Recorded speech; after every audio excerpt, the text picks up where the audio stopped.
Hey, it's Jaxer and welcome back to my testing world. Today I've got to show you the 2x2 troll door, the one troll door that actually works as a door and lets you go through it. So what I'm going to do is I'm just going to stand in front of the door and turn it on like I normally should open a door. And then boom, ouch, it hurts you. Ha ha ha ha. Very funny indeed. Best part about this door is no matter, even if you know it's the troll door, it still trolls you because you have to wait to go through the door because those two blocks block you from going through the door. So it's almost like a double troll in the first place. Really funny thing about this door is it has some really funny mechanics behind it. So in the further part of this video, I'm going to explore more of the different mechanics of this door and how it exactly works. If you'd like to skip to the tutorial, just hit the little annotation in the top left corner of this video and you'll be taken straight there. Alright, so here we are at the explanation portion of how this 2x2 troll door is exactly working. This main circuit I use to control the pistons and the pushing of the blocks is a modified version of a double piston extender, as you can see here. It's just your basic standard issue horizontal piston double piston extender with the 2 to 4 to 1 ratio. Mumbo Jumbo did a really good video explaining how these things work, so I'm going to link that in a little annotation in the top left corner so you guys can go learn a little bit more about those. But the thing with double piston extenders is that both pistons face the same direction, as you have these two pistons facing the right direction. But what I was experimenting with is using the same 2 to 4 to 1 ratio, but when the two pistons were not facing in the same direction. And that's how I discovered this little contraption right here.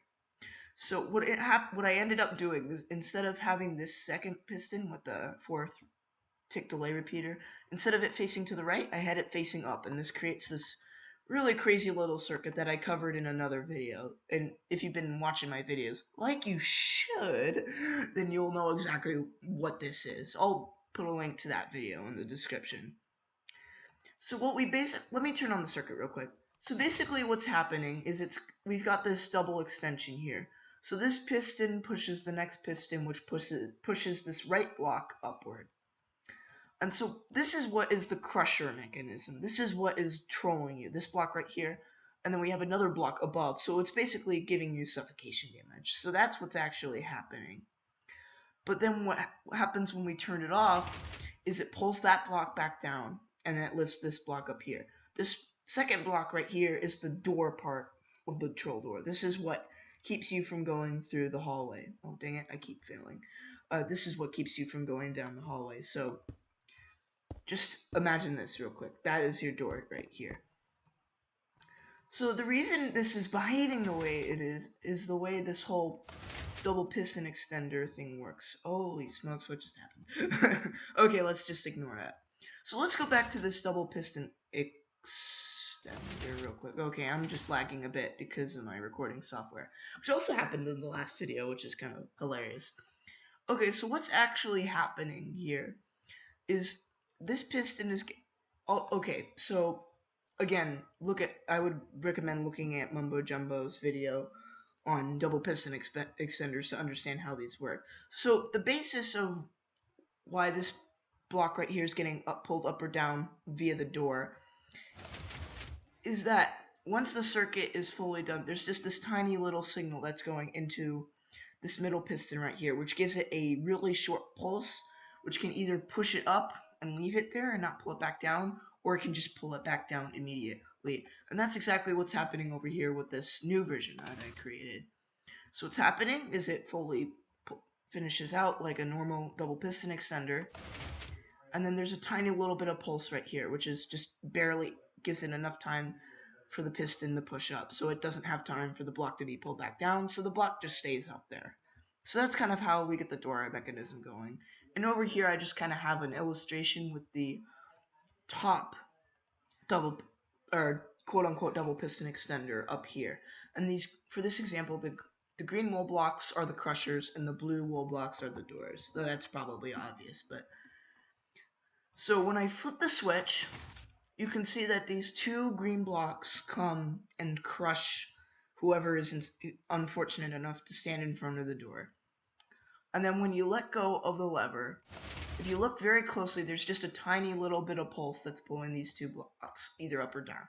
And that same thing is happening here. This works perfectly both up and also downward. So you can use this to create a little crusher. So that's the gist of how it's working. I know that's probably not the best way to explain it, but I just find that that's the easiest way for me to understand it, so it's probably the easiest way for you to understand it. So now with that out of the way, let's get started on building this little sucker. Alright, here we are at the tutorial.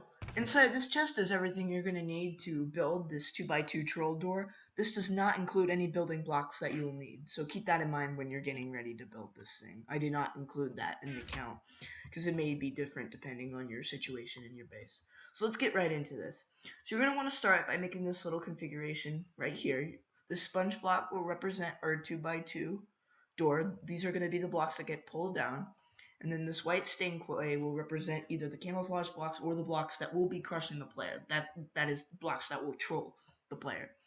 And so right here I put a little sponge block to represent where you want to put your button that kind of represents that dark green square that we had our button on. So I just like to put it there because it just makes all the redstone a lot easier when you're working on it.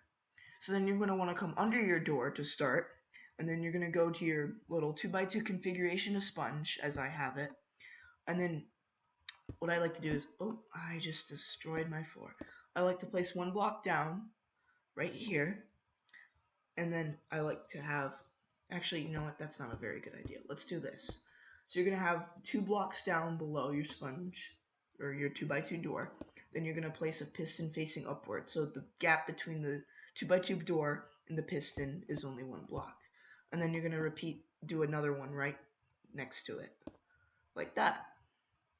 And what you're going to want to do is you're going to want to place a couple blocks out so that you're facing this way, away from the 2x2 door. And then you're going to place a sticky piston facing into each of these upward facing sticky pistons. And so then I'll do another one like that. So you should get a configuration like this. Then what you're going to want to do is a diagonal to the left and or the right on the other side to these sticky pistons. You're going to make a 2x3 platform of solid blocks. So it should look like this, and then you're going to want to repeat that on the other side.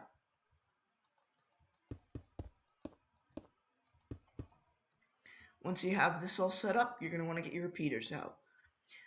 You're going to have 2 repeaters, one each facing into a sticky piston. And then to the right of these repeaters, you're going to place a redstone. And then you're going to connect all of these parts together with one band of redstone dust. Then you're going to do the same on the other side. So you're going to hit 1, 2, so repeaters facing into these pistons. And then you're going to place all of your redstone connecting it together. And make sure you have this piece of redstone right here, or else this won't work.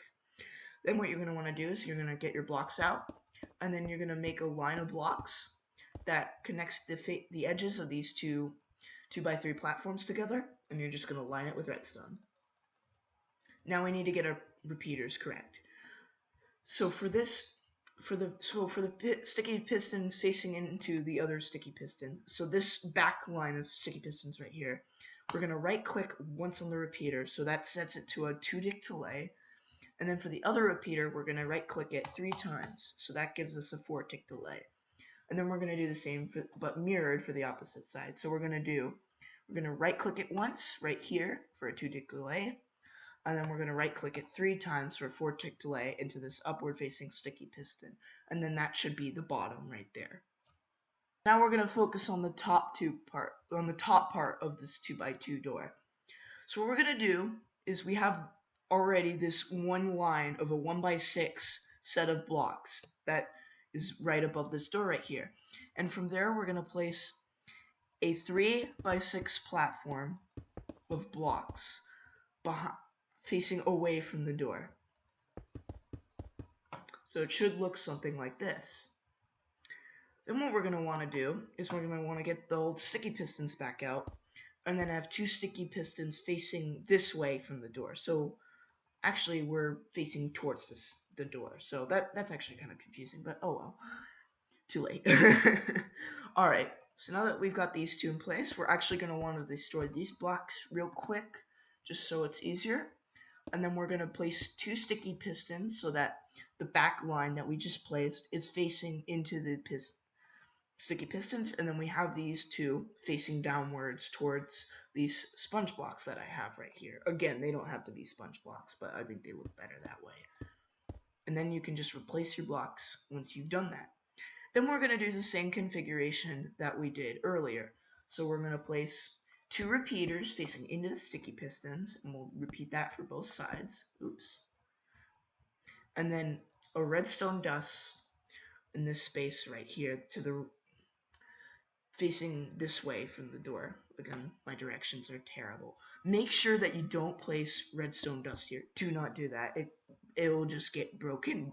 Well, it'll just get broken by the sticky pistons, but then again, it's something you don't want to have to deal with. Then you're just going to connect these repeaters and this one little dust together. And then you're just going to connect both sides together with one line of dust. Then we're just going to configure the repeaters again. So this back line right here will have a delay of 2, so you right click it once. And this line that's facing downward will have a delay of 4, so you right click it 3 times. Same thing over here. You right click it once for a delay of 2 back here, and you right click it 3 times for a delay of 4 right here. And then you have your top layer right here, so now all we need to do is just connect it together. Alright, here we go into our final step of the build. So what we're going to do is we're going to go behind this sponge block right here that I mentioned with the button, and we're going to place a block below it, but not directly below it. It's kind of already there. So from here, what we're going to do is we're going to place a block above the block we just placed, and then attached to that to the right, we're going to place a slab, any kind of slab. I like the new red sandstone, so I'm just going to use that. Then from there, below this first block we placed, we're going to go down a block, and then right a block, and then I'm gonna delete that block. You don't have to, but I think it looks better that way. Then you're gonna place another 2 blocks to the right, and then you're gonna go down another block, and then another block to the right, and then break the block if you so desire. Then you're gonna go down another block so that you place the block next to this corner right here, and then you're gonna slap a repeater on top of it. Then you're gonna put a block next to the repeater so that the repeater faces into the block. And then you're just going to leave it just like that. From there, you can just coat this entire section that we just created with redstone on top. Starting from the slab, what we're going to do is we're going to place another 3 blocks to the right. And then you're going to place a block in front of you if you're facing this way, like I just mentioned. Then you're going to throw a repeater on top of that. And then you're going to put a block next to the repeater. So again, the repeater faces into the block. And then you're going to put a piece of redstone, not sandstone, on top of that block you just placed. Then what we're going to do is we're actually just going to put more redstone on this. But you can see there's crossover going on. So we're just going to place blocks on top of those to keep the stone wires from interfering. So that's it actually. It was actually quite easy to, well, maybe not easy to understand, but actually quite easy to build. So let me just improve the ceiling a little bit because it'll look a little bit nicer that way. And let's test it out to make sure it's trolling just like it should be.